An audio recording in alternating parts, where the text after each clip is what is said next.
Well, that's right. Assembly Bill 562, also known as the Justice Through Placing Foster Children with Families Act, works to place a higher priority on child welfare agencies to search for and identify extended family members who can care for a child who's been removed from their parents' care. It's a placement that can be less traumatic and far better in the long term for that young person. And I think family should always be the first option and not an afterthought. Caitlin Radigan is part of California Youth Connection, a statewide nonprofit co-sponsoring this bill. A former foster youth herself, she says she learned years later that when she was being placed into the system, social workers did not try to track down her estranged father. And so I always wondered, what if?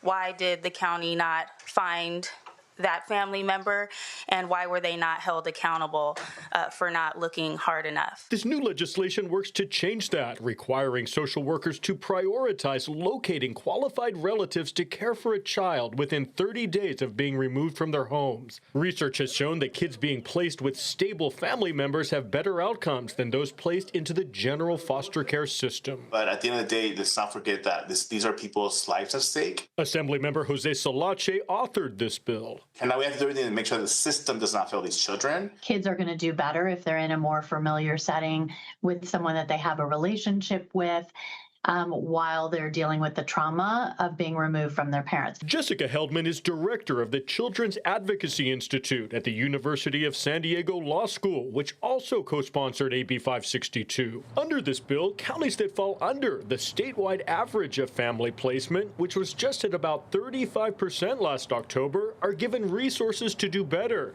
getting help from the state's Department of Social Services. So it's accountability for making those efforts and making sure that all the counties know where they can get the best support. Here in San Diego County, those numbers have been above the state average, with 37% of placements last October being with extended family, edging up to 41% over the past fiscal year. They're transparent. We can see what their rate is, and they're improving and doing a pretty decent job. And Assembly Bill 562, which has already passed the State Assembly and Senate, is now on Governor Newsom's desk for his signature. He has until October 12th to either sign it into law or to veto it.